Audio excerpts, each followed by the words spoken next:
I remember being so attracted to my wife Mary Ann the first time I met her. She was so pretty, demure, and appeared so fragile like a princess. Her complexion was so light, unlike mine that was so dark. I was convinced I could be her prince and protector. I was told she had a health condition, but I did not know exactly what it was.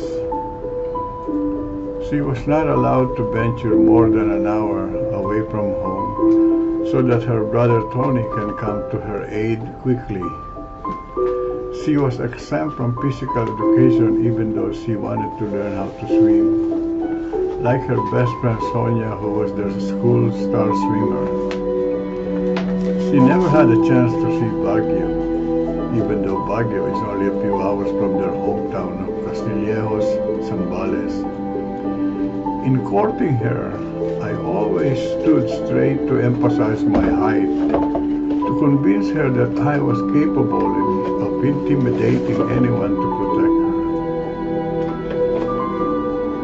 Soon after we became sweethearts, she confided in me she wanted us to be married early. She had this dream of binding relationship with her children while we are still young. They will be only already in their teens while we're still in our 40s, she will tell me. She wanted all their names to start with the letter M, just like ours, Mandy and Marian. We will be their best of friends, she added. We had a beautiful wedding, and we were the first one to get married on both sides of our family. It took a while, but she was pregnant after a little more than a year. But somehow, her pregnancy cast a dark shadow on the Francisco family, especially my mother-in-law. That was when she told me that she was born with a ventricular septal defect. She has a hole in her heart. But because she was born during the war, it was never fixed. She was worried that natural birth may be too taxing on her heart and that she may not make it through. My mother-in-law had picked the best obstetrician in the Philippines at the time, Dr. Manahan, who naturally chose to do a C-section on her. Not knowing anything about the procedure, I was covered on bended knees praying so hard inside the hospital chapel while she was giving birth to our firstborn, Michael. This was the very first time I was totally traumatized by her heart condition. This was followed by our second and third child, Mylene and Michelle. I felt each time she was laying down her life for them. Marian's passion is our children. She had plans for them, and she was dead set to make them all happen. She was very protective of them. She gave them what she thought they needed. She spoiled them with her love. Twice her heart was tested by our firstborn, Michael. Once when 1-year-old Michael had a seizure and convulsion in the middle of the night, and we had to rush him to the emergency. The second time was when, as a young boy, he got hit by a car crossing the street. Our second child, our children Mylene and Michelle, also tested her heart with cuts and bruises while growing up.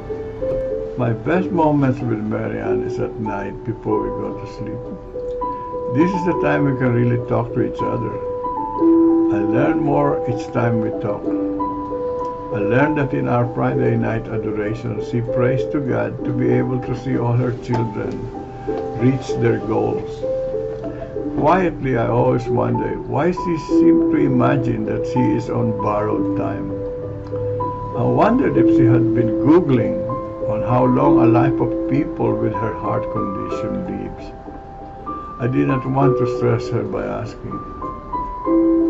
At the hospital, my children Michael, Mylene, and Michelle knew what she wanted was to stay alive so she can see all her dreams come true. It was not about her. She was not afraid to die. Because of her devotion to our Lord, she was well prepared to go to Him. She just loved her children and grandchildren so much not to be around when they needed her. She was willing to endure her weakening heart condition, as painful as it may be, for one more day with all of us. At her hospital bed, seated by her side, I noticed she was clutching a rosary while gasping to breathe. I took it from her hand and reassured her that I will finish the rosary for her. She whispered to me, "Honey, hirap na ako." She did not know. In saying the rosary, I was imploring the Lord to take her already. At the end of the rosary, her heart stopped beating. She was gone, peacefully, with no more pains. She was probably watching me, feeling sad. She left me behind. Now, with the broken heart of my own,